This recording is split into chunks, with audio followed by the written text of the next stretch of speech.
Assalamualaikum warahmatullahi wabarakatuh. Innal hamdalillah nahmaduhu wa nasta'inuhu wa nastaghfiruhu wa na'udzu billahi min shururi anfusina wa min sayyiati a'malina may yahdihillahu fala mudilla lahu wa man yudlilhu fala hadiya lahu. قال الله تعالى في كتابه الكريم وهو أصدق القائلين أعوذ بالله من الشيطان الرجيم بسم الله الرحمن الرحيم وأقيموا الصلاة وآتوا الزكاة واركعوا مع الراكعين. وقال النبي صلى الله عليه وسلم في حديثه من ترك الصلاة متعمدا فقد كفر زهارا. صدق الله العظيم وصدق رسوله النبي الكريم ونحن على ذلك من الشاهدين والشاكرين والحمد لله رب. Segala puji bagi Allah yang telah melimpahkan rahmatnya, nikmatnya kepada kita semua, sehingga pada malam yang berbahagia ini, malam ke-9 bulan Ramadan 1445 Hijriah, pada malam hari ini Allah masih memberikan kita kekuatan iman, Allah masih memberikan kita hidayahnya, sehingga dari sekian banyak orang kitalah yang diperintahkan Allah, yang diberikan oleh Allah hidayah untuk sampai di musolah ini untuk melaksanakan sholat tarawih secara berjamaah. Salawat beriringkan salam semoga selalu tercurahkan kepada baginda Muhammad sallallahu alaihi wasallam, dengan bersalam kepada beliau dan bersalawat kepada beliau dengan mengucap assalamu alayka ya Rasulullah, assalamu alayka ya Habiballah, Allahumma salli ala sayyidina Muhammad wa ala ali sayyidina Muhammad. Kita berharap semoga kita termasuk umat yang diakui oleh Rasulullah sebagai umatnya dan diberikan syafaat oleh baginda Muhammad sallallahu alaihi wasallam. Amin ya rabbal alamin. Bapak Ibu yang dimuliakan Allah Subhanahu wa taala, maka ada satu amalan, jikalau amalan ini baik maka akan baik seluruh amal kita. Namun jikalau amalan ini buruk, maka akan buruk amal kita. Amalan itu adalah solat. Maka jikalau solat kita baik, maka akan baik amal kita semua. Jikalau solat kita buruk, maka akan buruk amal kita semua. Kata Allah, wa aqimus salata wa atuz zakah. Maka dirikanlah solat dan tunaikanlah zakat. Maka satu-satunya Bapak Ibu, satu-satunya perintah Allah Subhanahu wa taala yang harus langsung dijemput ke arsy Allah adalah perintah salat. Jikalau kita melihat perintah puasa cukup turun ayat kita langsung menunaikannya. Jikalau perintah zakat cukuplah dengan ayat selesai. Jikalau perintah haji cukup dengan ayat selesai. Namun jikalau itu perintah salat tak cukup dengan ayat Allah turunkan, namun Nabi Muhammad harus menjemputnya ke arsy Allah Subhanahu wa taala. Apa pesan moral yang terkandung dalam hal ini? Menandakan adalah salat adalah amalan yang paling utama untuk kita, yang paling penting untuk kita. Bahkan di akhirat nanti kata Rasulullah, awwalu ma yuhasabu bihil 'abdu yaumal qiyamati as-shalah. Maka sesungguhnya amalan yang paling pertama kali dihisab, yang paling pertama kali dihitung oleh Allah di akhirat nanti adalah solat kita. Maka jikalau solat kita rusak hari ini Bapak Ibu, maka akan rusak semua amal kita. Maka di bulan Ramadan ini senantiasalah kita memperbaiki solat kita, meningkatkan keimanan dan ketakwaan kita kepada Allah Subhanahu wa taala. Kalau kita melihat dahulu, syaitan ditetapkan sebagai ahli neraka oleh Allah Subhanahu wa taala karena tidak mau bersujud kepada Adam alaihi salam. Jikalau kita suruh hafal syaitan, mungkin ia hafal silsilah keturunan semua nabi dan rasul, ia hafal dari Nabi Adam sampai Nabi terakhir Muhammad sallallahu alaihi wasallam, karena ia menyaksikan kelahiran tersebut. Jikalau kita suruh syaitan menghafal Al-Quran, mungkin ia hafal Al-Quran, mungkin ia hafal Injil, ia hafal Taurat, ia hafal Zabur. Karena apa? Ia menyaksikan turunnya kitab-kitab Allah. 4 kitab itu ia menyaksikan. Maka jikalau syaitan ia ditetapkan sebagai ahli neraka, ia ditetapkan yakni sebagai ahli neraka yang kekal dalam neraka karena tidak mau sujud kepada Adam, bagaimana dengan kita yang tak mau sujud kepada Allah Subhanahu wa taala?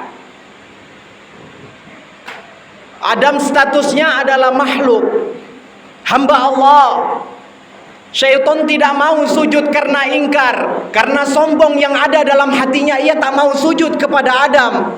Apa yang membuat kita sombong? Apa yang membuat kita ingkar sehingga kita tidak mau sujud kepada Allah Subhanahu wa taala? Wajar jikalau Rasulullah menjelaskan dalam hadisnya, menekankan dalam hadisnya, apa kata Rasulullah? Man taraka sholata muta'ammidan faqad kafara zihara. Maka sesungguhnya orang-orang yang sengaja meninggalkan solat, orang-orang yang meninggalkan solat secara sengaja, secara sadar ia meninggalkan solat, maka sesungguhnya ia kafir secara nyata. Maka jikalau kita meninggalkan puasa, Bapak Ibu, ketika kita meninggalkan puasa, mungkin kita hanya mendapatkan dosa yang diberikan Allah kepada kita. Kita meninggalkan perintah zakat, kita tidak membaca Al-Quran, kita tidak menunaikan ibadah haji, mungkin Allah hanya memberikan dosa kepada kita. Namun tak ada level kafir. Bahkan dalam hadis-hadis Rasulullah tidak menurunkan label kafir kepada orang-orang yang meninggalkan perintah puasa. Rasulullah tidak menurunkan label kafir kepada orang-orang yang meninggalkan zakat, meninggalkan haji. Namun Rasulullah melabelkan kafir yakni orang-orang yang meninggalkan sholat. Maka apa yang membuat kita sombong? Apa yang membuat kita ingkar kepada Allah sehingga kita tidak mau bersujud kepada Allah Subhanahu wa taala? Pantas rumah tangga kita tidak sakinah, Bapak Ibu. Pantas kehidupan kita tidak berkah karena hubungan kita kepada Allah rusak selama ini. Bapak Ibu yang dimuliakan Allah Subhanahu wa taala. Maka dari itu sungguh penting, amat penting ibadah solat ini. Amalan yang paling penting itu adalah solat. Maka selagi umur kita masih panjang, sejenaklah kita bersujud kepada Allah. Berapalah waktu yang sedikit itu untuk bersujud kepada Allah setiap harinya? Dari 24 jam kita diberikan oleh Allah dalam satu hari, berapalah kalilah kita sujud? Kita perhitungkan berapa lamalah kita menyembah Allah Subhanahu wa taala. Makanya sholat itu adalah ibadah yang paling sakral, ibadah yang paling utama, yang tidak bisa diganggu. Jikalau kita puasa mungkin kita masih bisa berlari, bisa berjalan. Jikalau kita haji mungkin kita masih bisa bergerak sana sini, bisa berbicara.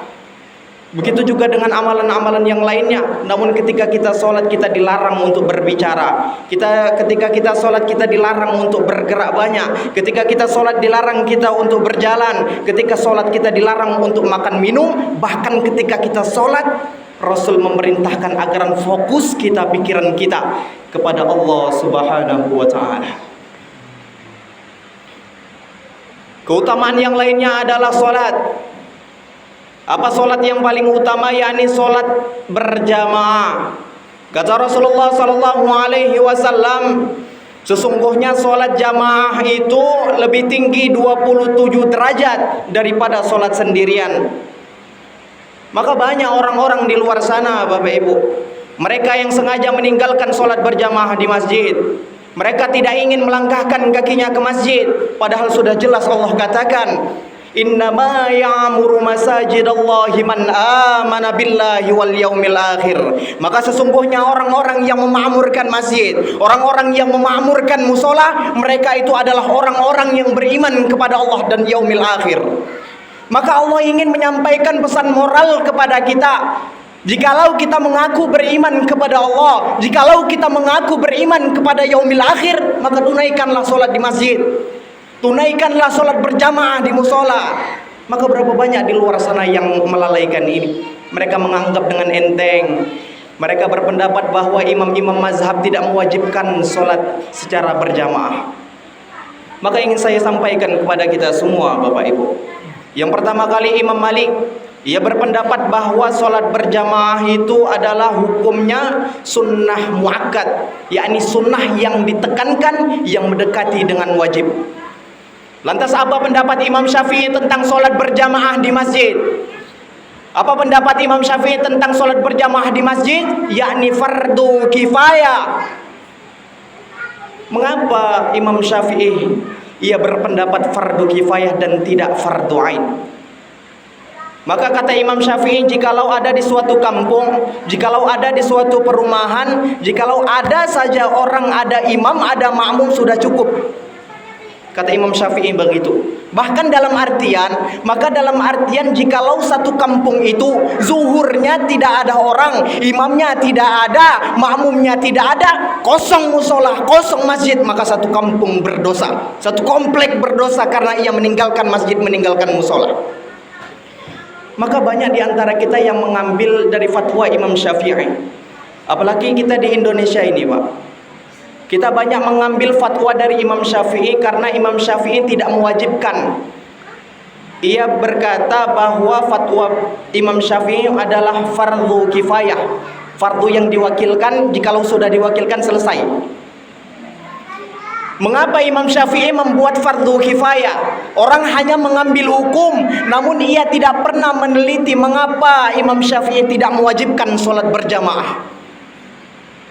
Maka para ulama telah meneliti mengapa Imam Syafi'i tidak mewajibkan sholat berjamaah. Karena ketika zaman itu masjidnya sedikit, orang Islam ramai. Orang mukmin yang ingin beribadah di masjid mereka ramai, sehingga masjid itu tak muat. Maka dari itu Imam Syafi'i membuat fatwa yakni fardu kifayah. Maka jikalau Imam Syafi'i masih hidup sampai sekarang, kemungkinan besar ia pasti merubah fatwa tersebut menjadi wajib untuk sholat berjamaah. Karena di zaman kita sekarang ini Bapak Ibu, apalagi di Indonesia kita ini yang tercinta, kita melihat banyak-banyak masjid yang dibangun, mewah-mewah dibangun masjid, dibangun musola, bahkan hampir setiap tempat, setiap kampung, setiap komplek ada musola, ada masjid, namun kosong, tak ada jamaah. Maka dulu peringatan keras dari Rasulullah SAW apa ketika orang berjamaah? Rasulullah itu ketika sholat ia mencari orang-orang yang tidak berjamaah ikut berjamaah dengan Rasulullah. Ketika selesai sholat berjamaah apa kata Rasulullah? Aina si fulan? Mana orang ini? Aina si fulan? Mana orang ini? Mengapa ia tidak pergi ke masjid? Apa urusan dunia yang ia kerjakan sehingga dia melupakan masjid ini? Apa kata Rasulullah? Lau harriqanna buyutahum, maka aku akan bakar rumahnya yang tidak ke masjid ini. Maka Rasulullah sungguh tegas menegaskan kepada kita tentang sholat berjamaah di masjid. Namun orang-orang sekarang hanya mengambil hukum fikih yang ringan-ringannya saja. Mereka mengambil dari fatwa Imam Syafi'i bahwasannya Imam Syafi'i mengatakan fardu kifayah, padahal ada alasan-alasan tertentu Imam Syafi'i mengambil hukum fardu kifayah. Kita lihat dari imam-imam yang lain. Imam Hambali mewajibkan sholat berjamaah di masjid. Begitu juga Imam Hanafi mewajibkan sholat di masjid, hukumnya fardu ain kata imam dua itu. Makanya sungguh luar biasa Bapak Ibu. Sungguh luar biasa jikalau kita ini memiliki kesombongan yang amat sombong kepada Allah Subhanahu wa taala. Jikalau kita ini memiliki keingkaran yang lebih dari syaitan, sungguh luar biasa diri kita ini. Seberapa kuat badan kita untuk merasakan api nerakanya Allah Subhanahu wa taala. Sudah berapa banyak bekal yang kita persiapkan untuk menghadap Allah Subhanahu wa taala sehingga kita sujud, kita masih sombong kepada Allah. Apa bedanya kita dengan syaitan? Orang meremehkan, orang tak percaya bahwa neraka itu ada. Neraka itu hanya ilusi. Banyak orang yang tak percaya neraka itu ada. Padahal kalau mereka mengetahui kejamnya siksa neraka, sakitnya siksa neraka, maka apa kata Rasul? Jikalau orang tahu pedihnya neraka, sakitnya neraka, besarnya pahala sholat berjamaah, maka orang yang sakit berat pun ia akan berangkang ke masjid untuk sholat berjamaah. Apa kata Rasulullah sallallahu alaihi wasallam azab yang paling ringan di neraka nanti? Apa kata Rasulullah? Yudhau fi akhmasi qadamaihi zamratan. Maka kata Rasulullah sallallahu alaihi wasallam, azab yang paling ringan di akhirat nanti, azab yang paling ringan di akhirat nanti kata Rasulullah, diletakkan dua bara api di telapak kaki. Apa kata Rasulullah? Meleleh otaknya ketika itu. Yagli minhuma timahu.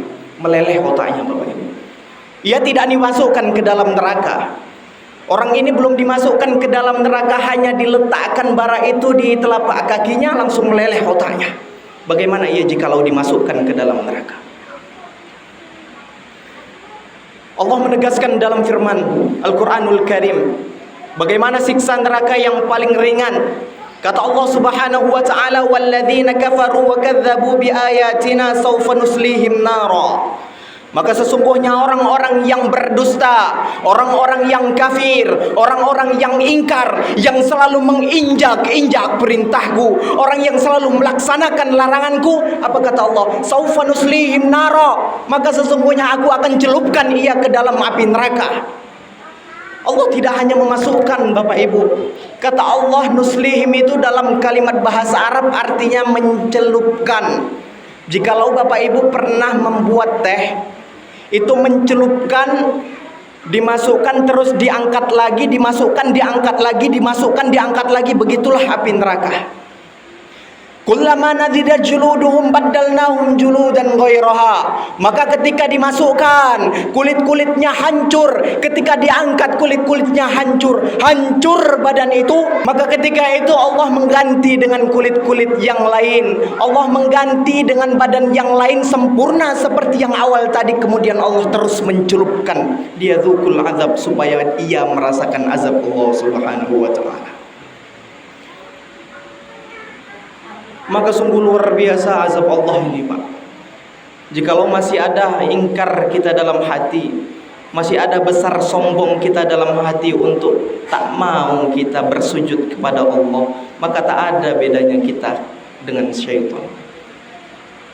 Kalau syaitan ia tak mau sujud kepada Adam, bagaimana dengan kita yang tak mau sujud dari Tuhan semesta alam? Jikalau syaitan yang tak mau sujud kepada Adam yang statusnya hamba saja, ia ditetapkan sebagai ahli neraka selamanya, bagaimana jikalau kita tak mau sujud? Kita sombong kepada Allah, tak mau sujud kita di tengah malam, tak mau sujud kita di 5 waktu yang telah difirmankan Allah, yang telah diwajibkan Allah 5 solat 5 waktu, solat fardu kita tinggalkan, kita injak-injak perintah itu. Maka di momen Ramadan ini, Bapak Ibu, senantiasalah kita meningkatkan ketakwaan dan keimanan kita kepada Allah Subhanahu wa ta'ala. Maka sesungguhnya merasa soleh adalah sebuah kesalahan, dan merasa salah adalah hakikat dari sebuah kesolehan. Baik menjadi orang penting, namun lebih penting lagi jikalau kita menjadi orang yang baik. Maka di momen Ramadan ini, ada beberapa waktu lagi kita tersisa dari Ramadan ini, ada sekitar 21 hari lagi tersisa dari momen Ramadan ini. Itulah kita waktunya untuk meningkatkan keimanan, memperbaiki solat kita, memperbaiki amal-amal kita kepada Allah Subhanahu wa ta'ala. Maka jangan sampai kita lalai, Bapak Ibu. Kata Rasulullah, "Ishma sita fa innaka mayyit." Kata Rasulullah, berbuatlah sesuka hatimu, beramallah sesuka hatimu, silahkan injak-injak perintah Allah, silahkan bermaksiat, kata Rasulullah. Namun ingat, suatu saat engkau akan mati, akan menghadap Allah Subhanahu wa ta'ala. Maka persiapkanlah bekal kita untuk menghadap Allah Subhanahu wa ta'ala. Semoga di akhir hayat kita mendapatkan husnul khotimah, dan kita mendapatkan surganya Allah Subhanahu wa ta'ala. Hidup kita diridhoi, dipenuhi dengan keberkahan Allah Subhanahu wa ta'ala. Wabillahi taufiq wal hidayah, wa ridha wal inayah. Wassalamualaikum warahmatullahi wabarakatuh.